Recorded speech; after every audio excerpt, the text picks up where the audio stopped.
Bonjour à tous, une petite vidéo pour vous dire un petit coucou en 2023. C'est vrai que ça fait un moment que j'ai plus fait de vidéo et qu'on me demande comment je vais. Ce qui est légitime parce que c'est vrai que quand quelqu'un n'apparaît plus euh, sur une chaîne YouTube ou qu'on ne le voit plus, on se dit mon Dieu, il est replongé. Enfin, j'imagine que c'est ce qu'on peut penser, c'est que j'ai replongé dans les médicaments, je n'ose pas le dire et puis que voilà.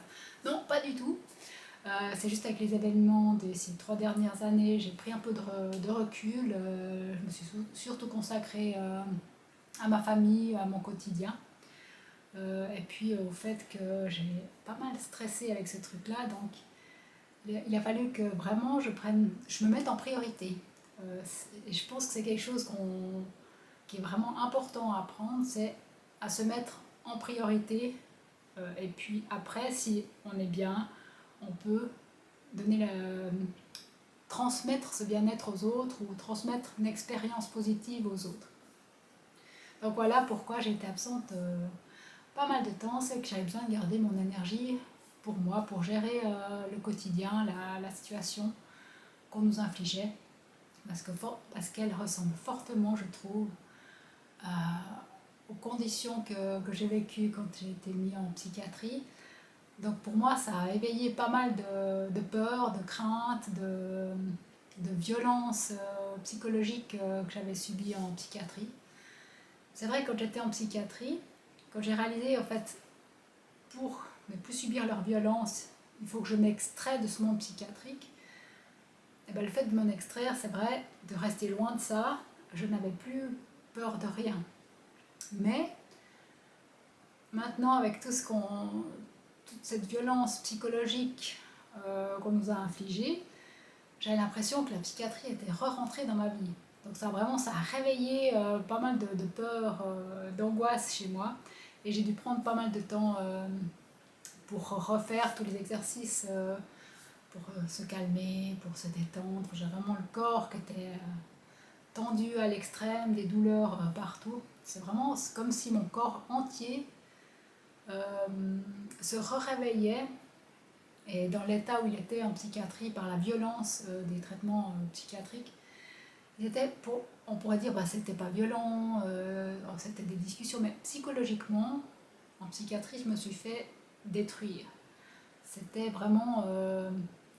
Il y avait beaucoup de manipulation, par exemple.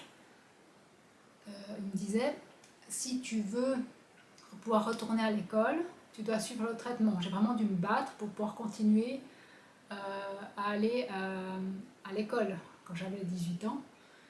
Pour moi, c'était ma bouée de secours, c'était l'école. Apprendre, avoir dans la tête pas mal de choses à réfléchir. Et puis, vraiment, j'ai dû me battre pour ça. C'est revenu comme ça. Je ne pouvais plus aller à certains endroits.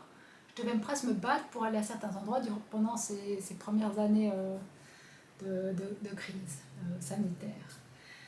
Donc, tout a été réveillé, toutes ces techniques de manipulation, d'emprise psychologique que j'avais vécues en milieu psychiatrique. Je les revivais dans mon quotidien il y a 3 ans. Donc je me suis dit, bah, c'était hyper violent parce que je ne pouvais pas m'enfuir. La psychiatrie, à un moment donné, j'ai réussi à m'enfuir quelque part, à vraiment ne plus les mettre à distance. Je savais où ils étaient, je n'y allais surtout pas, et puis comme ça, si je n'y allais pas, ils n'étaient pas vers moi, c'était bon, je ne pouvais pas plus me faire manipuler. Ni violenter psychologiquement, ni ligoter nu dans des draps glacés. Ça, je ne pouvais plus me le faire. Mais l'art, tout à coup, ça arrivait partout. Dans la société, dans mon monde, si je voulais sortir, je devais suivre les conditions qu'on me demandait de suivre pour pouvoir sortir, pour avoir cette liberté. En psychiatrie, c'était comme ça. Tu veux aller à l'école, tu vas suivre nos conditions, sinon tu n'iras pas. Après, c'était tu dois suivre le traitement qu'on t'inflige, qu'on veut te donner, sinon ta mère aura des ennuis. Chaque fois de la pression pour que je consente au traitement qu'ils me donnaient, pour que je suive leur traitement que eux voulaient que je suive. Donc voilà, ça a été hyper violent.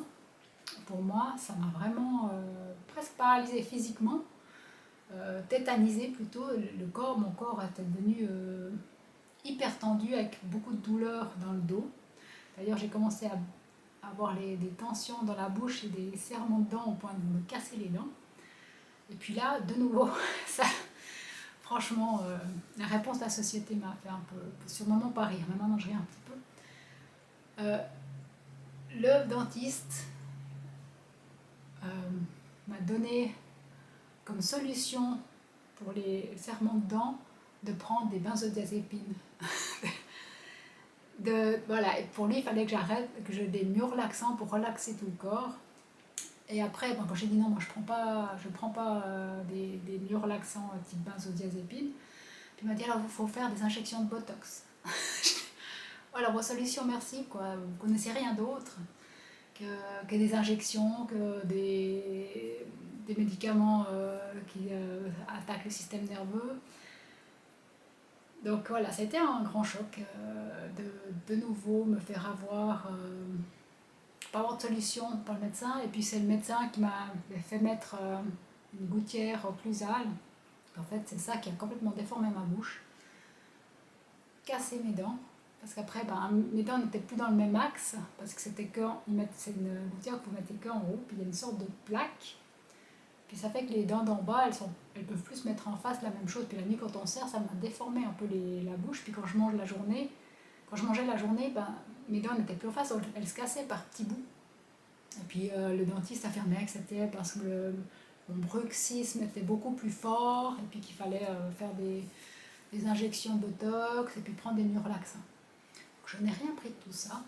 C'était ça il y a un peu plus d'une année. Et puis, j'ai cherché d'autres solutions, parce que les douleurs devenaient vraiment très douloureuses, enfin ça devenait hyper douloureux. Donc j'ai trouvé des techniques pour relâcher la mâchoire de tout ce stress. Et puis après, j'ai été voir une ostéo, et elle m'a dit effectivement, ça marche vos techniques, vous n'avez pas plus du tout, vous serrez pas du tout vos dents. Donc, parce qu'elle connaissait bien comment se présente le muscle et l'articulation de la mâchoire pour quelqu'un qui serre réellement fort ses dents, qui a un bruxisme fort. Donc voilà, ensuite j'ai fait de l'acupuncture pour essayer de relâcher le stress. Et puis maintenant j'ai trouvé un dentiste qui est un dentosophe. Et donc je travaille sur mes dents pour les réaligner. Et puis pour essayer de retrouver cette fonction-là. Donc voilà, pendant ces quelques années, enfin pendant cette année et demie qui a passé en tout cas, c'était une grande source de soucis pour moi.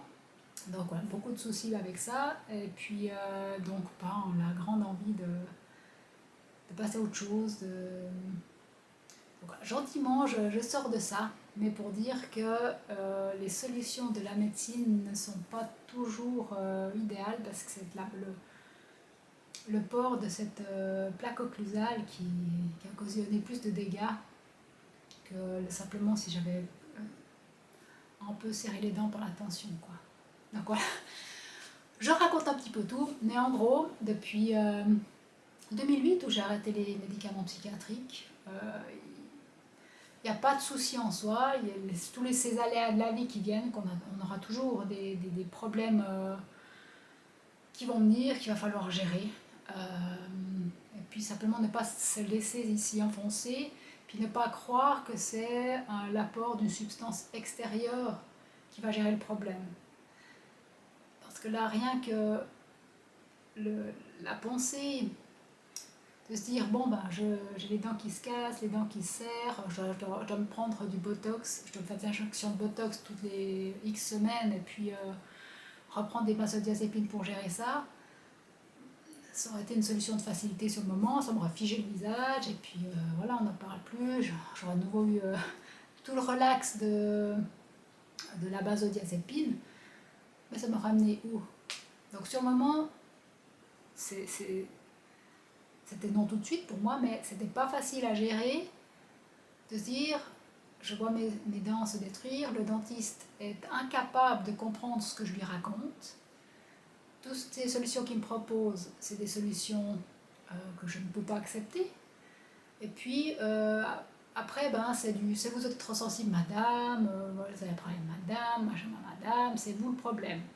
C'est un grand classique, hein, avec les benzodiazépines, les antidépresseurs, les psychiatres, la ritaline, les neuroleptiques. C'est quand le médecin est débordé, c'est vous le problème, madame, c'est vous le problème, monsieur. C'est pas son traitement ou c'est pas son incompétence. Donc voilà, il a fallu que je surmonte ça.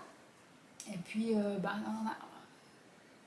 stress intense, je n'osais plus aller dormir parce que je ne savais pas si la nuit je serrais les dents ou pas, si j'allais me retrouver avec des bouts de dents en moins, parce que j'ai perdu quand même les 8 dents derrière, elles sont assez abîmées, au point que maintenant j'arrive plus à mâcher des choses dures, je dois vraiment les mixer comme des petits œufs.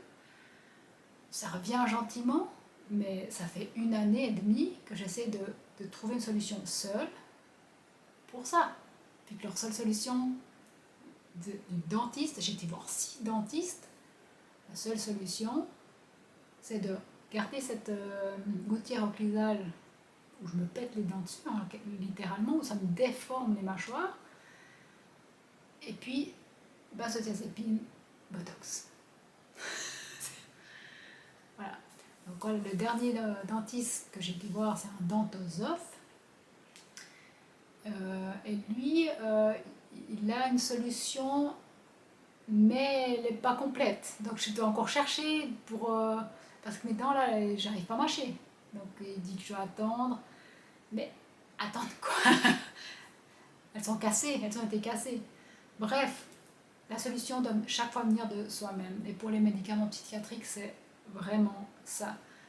Il faut arriver à se connaître, savoir ce qui est acceptable ou non pour soi, et puis ne pas laisser quelqu'un d'autre décider pour soi de ce qui est bien. Donc voilà, une petite vidéo.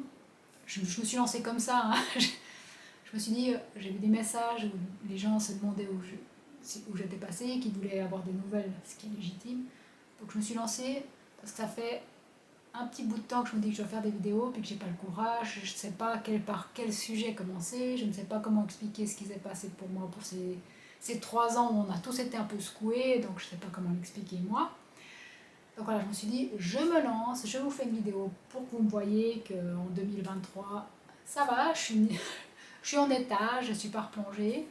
Et puis que, comme tout le monde, je gère les événements de la vie comme ils viennent, en essayant de ne pas sombrer à chaque fois. C'est vrai qu'on est tenté de baisser les bras quand il y a un truc qui arrive. Quoi. Du genre, c'est encore trop.